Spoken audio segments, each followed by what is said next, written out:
And you've got no audio. If you'd stop talking, no one can hear you. No one can hear you. You have no audio going out. After all of that, sitting here, professionalism for just TV trying here. to get her to stop talking, to tell her that no one can hear her talking. We've got a producer coming. We got a new producer. They're gonna kick. She's gonna. Yeah, we need to fire the current producer and get the new one in here. Someone in Twitch. Ladies and gentlemen, friends beyond the binary. No, you don't have to. Don't know. You've already missed that. You've already missed that. No, we have to do it. We have to start the show. We're gonna do it. 5. The show's already started. 3. People are watching this ship go down in real time. What do you mean we got to do it? Well, there's a live show. We need a foundation. This is showing our audience why it's very important and fun to watch a live show, because you get to see how the hot dog's made. And just like with hot dogs, you can see that this is the part you shouldn't know about, because this is just bad. It's unappetizing. But we're gonna try it again. We're gonna get Lilith to calm down. Do this again. Okay. Well, because you stepped on it the second time, so the second time didn't. I didn't realize we had to intro the show again. We need a solid foundation. We need a solid foundation for the basis of the rest of the show, because if we don't, that's something I've been saying for quite some time now. But yeah, continue. We're currently in sand, so Amanda, do your favorite thing. Let's see the countdown and then start us off. We're gonna count into. It's her thing. It's her thing. Let her have her thing. This is television's thing. Like every show does this. You can't have a show without a count-in. It doesn't. I'm drinking my coffee for you to continue. So continue. In 5, 4, 3. Ladies and gentlemen and friends beyond the binary, welcome to Being Trans. My name is Amanda Bonanza. Next to me there is Lilith Electra. And down at the bottom, but not in any way a bottom, that is Emily Kalin. Well, maybe some ways. And I think always, honestly. I just spoke for you in a wrong way, and I apologize. Should we start over? Should we do another count in? Yeah, you should. Take 4. Let me perfect my office stare. I do need that. In 5, 4. Are you really starting us again? Well, yeah. We have to get it right. What was wrong with that? All we're going to do for this episode is just an hour of counting us in. This is the best stuff. I mean, that would be a great hour. I can't think of a better way to spend an hour than to just like see the production as it comes to fruition. This is what it's like going to Thanksgiving and one of your nephews or nieces just learned how to count to 5. And so they're just going to spend the entire time showing off that they can count to 5. I was thinking it was more like when you go to Thanksgiving and you keep restarting the turkey. I don't go to Thanksgiving anymore. I was uninvited. And it's not celebrated here in the random Central American country that I've landed. So nice. Okay. Well, so you just naturally get to move on from it. I love that. I just get to move on. Like I'm not invited to Thanksgiving. I don't even know what that is anymore. Sorry. Yeah. Good for you. You don't even have the Super Bowl there either.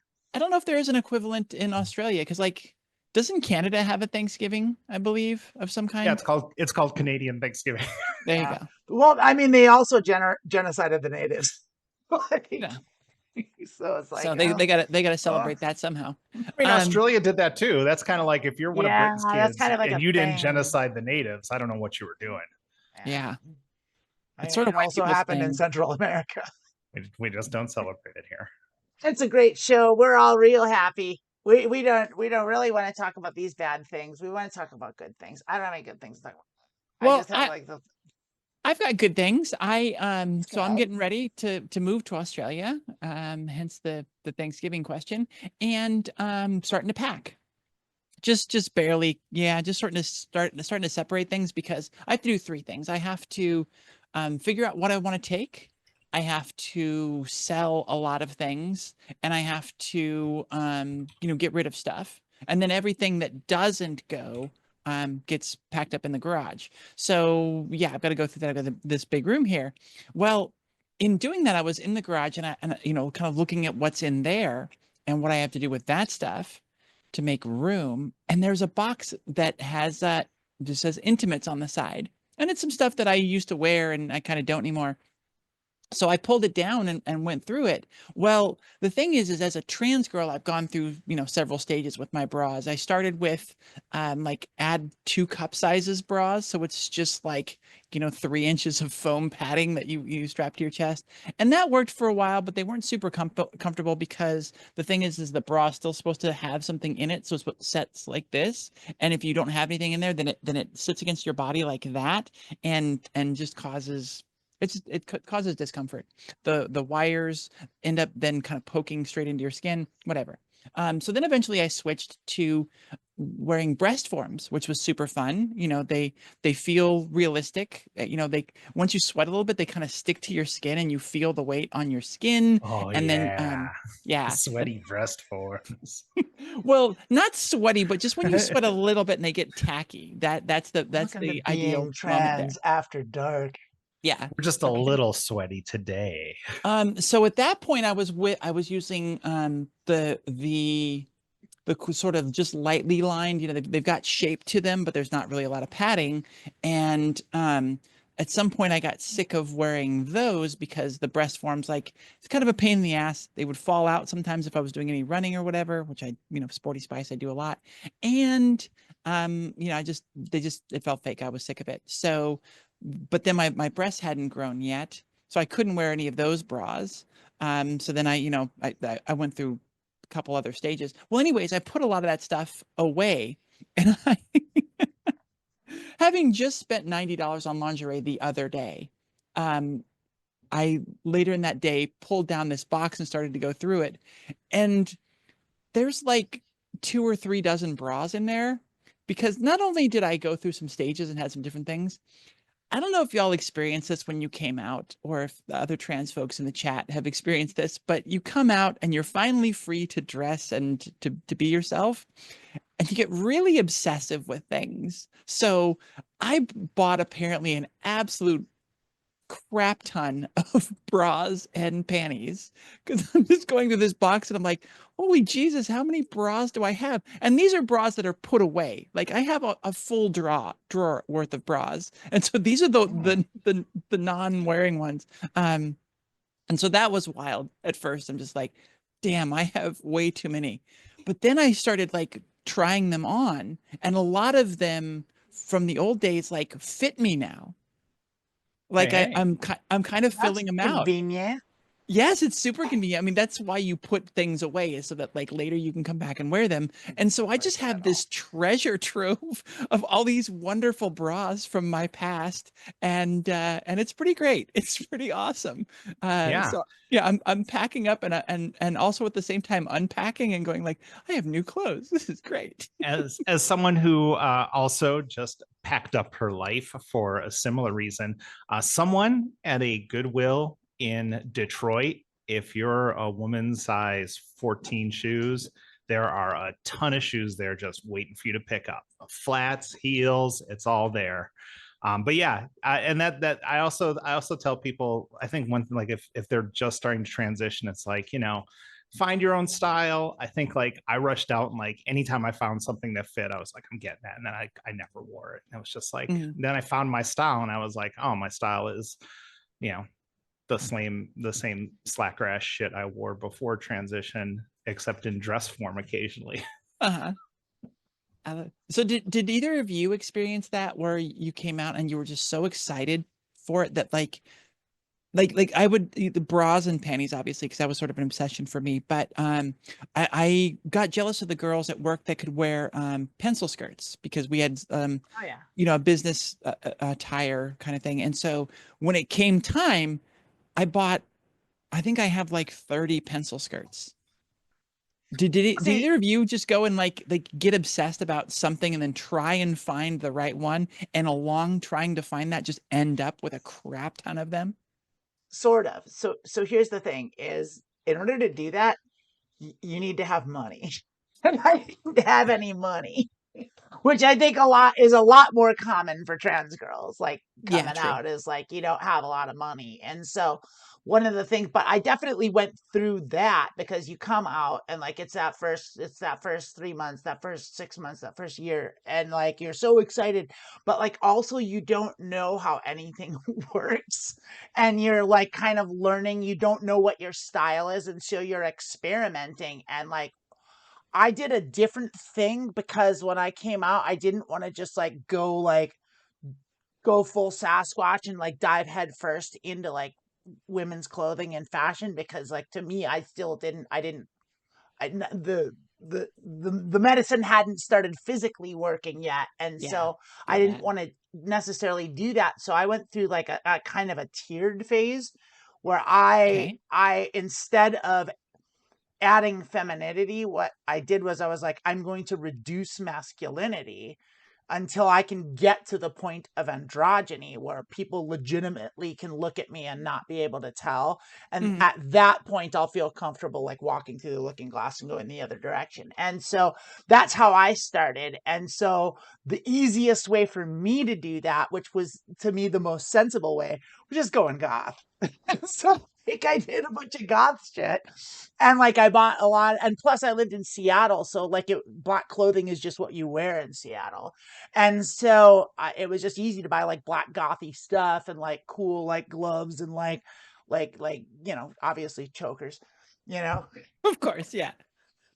like all that stuff and all the accoutrement and the dark makeup and like all that stuff that comes with goth, where you can be like androgynous and it's not like sus, kind of in a way. Mhm. Like and so I did that, but then of course what I ended up ultimately happening was I just found a dress that I like. I was like, okay, and I bought it, and then from there it was just like, okay, no, I'm just doing this now. But like I definitely went through a phase of like trying different stuff, and like I had a Wish phase where I was buying stuff off of Wish, and that didn't last very long because their clothes are basically made out of paper. And so I tried all the different things, and I tried all the business attire because I did have a corpo job. Yeah. And so I liked pencil skirts, and I was doing skirts and all that stuff. And then I never got into the like the pantsuit or the business suit, but like I was really into dresses at the time, and I had a lot of like business style dresses, but I was also like hyper fashionable and like so bright colors. And so like, you ever played GTA 5? Like The the game, the the video game, Grand yeah. Theft Auto 5. Like, and Yeah, so but like, I played the game. I never did the like the oh, online you never did the that online thing. that sort of Lilith, thing. did you do Yeah. the online GTA 5? Not really. God damn it. Okay, never mind. This anecdote's going. Well, for those of you in the watching that have played GTA 5 online, when you go into the clothing store, you can go talk to the person at the counter, and they'll give you options to buy just outfits and Oh, the whole cool. outfits. And then if you they have like subsections of like subgenres of type like sporty, athletic, blah blah blah.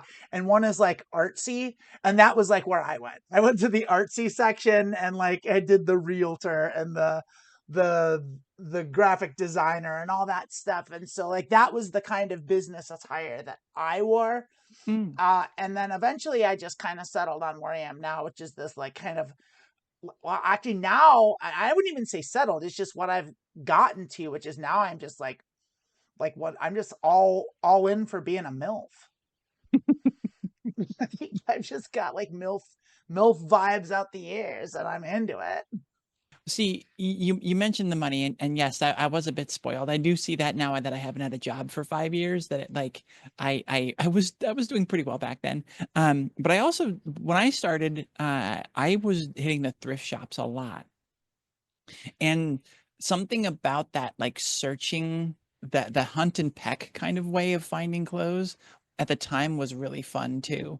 I got to the point of being really sick of that and like never being able to find what I wanted in my size. You find lots of cute stuff, you find lots of stuff in your size, but like it's harder for those two Marry the two shall meet. Yeah, the yeah. Venn diagram F- doesn't overlap very much. Yeah. That's was my issue with thrift store shopping too. It's like if you can, you have to kind of live that as a lifestyle to like really do anything with it, because Yeah. like the way thrift shopping kind of works is you have to be constantly sifting through the garbage that's in the thrift store, and then every now and then you find something that both is cute and fits. But if you do that and you live that life, you can find some great stuff. And I've known plenty of people that did that, but I just never had the patience to do that. Like I just never, I never enjoyed thrifting that much.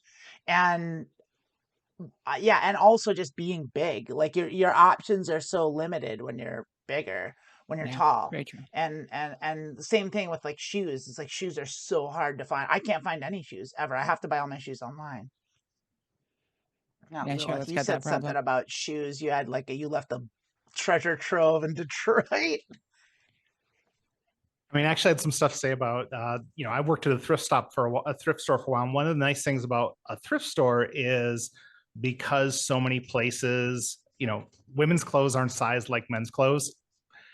Men's pants are just like, what's your waist, what's your inseam, and that's it. And women's are all like size 18, size 12, size 10. And everyone's size 10 is not the same. Everyone's size 6 is not the same. So go to the thrift store is a great way of, one, feeding that need to redo your wardrobe without spending a lot of money, and two, kind of learning what companies and what brands size and what size for each brand fits you. And most of my first clothes came from thrift stores. And then when I started working at a thrift store, a lot of it just came home as a bonus. Sometimes we can't sell this. It's got a spot on it. That spot's never going to come out. We can't possibly sell that. Yeah. But yeah, thrift stores, I think thrift stores are amazing. Also, like, as much as you hate to support like chains, like if you know what your size is at Old Navy, then you can just order online if you don't want to go shopping and try stuff out. Because I also have problems with, I think there's a lot of problems with like length of dresses. I have plenty of dresses that I've had that I was never able to wear out because they didn't account for me being 6'3". I found there's actually a good online shopping sizing hack that I know that like seems to me pretty obvious, but like if you just get yourself a tape measure and you know your measurements, like pretty much any place that sells clothing online will have like a sizing chart that coordinates with measurements. And so if you just have that, like that's a real good way to just do that. And then you can get your size based on your measurements. Now the problem is like if you have measurements that aren't necessarily in accordance with theirs, because it's like, well, I've got a bigger chest, but like, and also a wider waist and narrower hips or whatever. And like, it's hard to find the right thing within their framework of how they do it. Yeah, the but perfect woman kind of a thing. Yeah. Right. Yeah. And so you just kind of have to like take a stab at it. But it's a good way to get, I feel like knowing your measurements is something that like every woman should do anyway. Like it's just, and I should do it more. I should retake my measurements and know what size I am, because it changes women's week to bodies week. change So yeah. so much. Yeah. The other thing, Lilith, you were saying, I knew that there would be some a lot of size challenges going from men's clothes to women's clothes, because you've got different garments, you've got a lot of different stuff, and then it's just sized differently. Because like, aren't men's pants based on inches? Isn't that what like the 34 is? It's basically the inch around your waist and then the inch of your inseam. Yeah. Okay. Can you imagine but they were like, oh, but Levi's, it's always 2 inches longer along the waist and 2 inches shorter on the inseam. So just know that, men, when you're buying Levi's, that the inches are different. Mm-hmm. Well, yeah. So that's the big thing going to women's sizes is no company has the same size. Like you go, like you use, okay, I'm a 10, and you use that as like a general guideline of where to start, but it's never you walk into the store, you grab a 10 and that's perfect. It's just like, okay, the 10 is too loose, so I got to go down. The 10's too tight, so I got to go up. That's all it is. It's just, and then like you go someplace else. You're point. like, I'm a 10, you buy a 10 and you get home and you're just like, you can't put your arms down because it's get your arms through it. Yeah. Like, I have, oh my God, the amount of times I've 10. been stuck like this for like 15 minutes. Oh my God. I was at a vintage dress store in Albuquerque, New Mexico, and I went by myself, and they had like a cool dress that had like had like a loop around the neck and then like strands to the shoulders. And I got it on and I couldn't get, I was there by myself. And I'm in the dressing room, like folded over with the dress pulled up, and I can't get my head out of the little strap. I'm in there like, I'm stuck Yeah. in a dress. That seems like Yes. a poll we need to put out to women just in general, especially here on International Women's Day. Everybody, happy International Women's Day. Is it International Women's Day? It is. Holy shit! Happy ever. Woo! Yay. I'm on top of it. But I think we need to like poll just women in general, like how many times have you had, or who's had, and like sort of how many times who has had the changing room panic where you just feel like you're stuck in a garment and you don't know how to get out of it at all. Or even I'd even go add to that, because like sometimes I'll try and get into a garment, like a dress usually, and it won't make any sense. Like I had this swimsuit that was like an MC Escher puzzle, like, and it didn't make any sense. It wrapped around and you had to tuck it in a way. And like I had that swimsuit for like a year and I never figured out really how to get into it. Every time I was trying to get into it, it was like, this doesn't make any sense. You gotta just And it's like you have to strap here step across into your it like boob from and- the side, and then you got to do a tuck thing, and like it goes, and like you put your head through the armhole and you don't know where you are. And I had so many experiences like that with like dresses, especially in that first year when it's all kind of new to you. And then it's like, cause like, men's clothes, you get in a shirt, it's pretty fucking straightforward. It's just like, yeah, get in. Yeah, and I wonder what that is. Like, we understand the societal thing of like gender is a construct and all this sort of stuff, but it's just like you get to that level and it's just like, why is that? Is it just that women don't know that they can stand up for themselves and say, no, this a dress like this is bullshit. Something that I have to like struggle to get in and out of. Like, Oh, no, like- no, that's not it. Women can't be trusted to dress themselves. That's why the buttons are on the other side, because they have someone come and dress them. Yeah, no, women cannot be trusted to dress themselves. They are not supposed to buy, and their husband buys it, and then it's up to them to fit into it. That's how society should work. I love that, Amanda. Happy International Women's Day you threw in there. That's great. I mean, you can try like protesting clothes.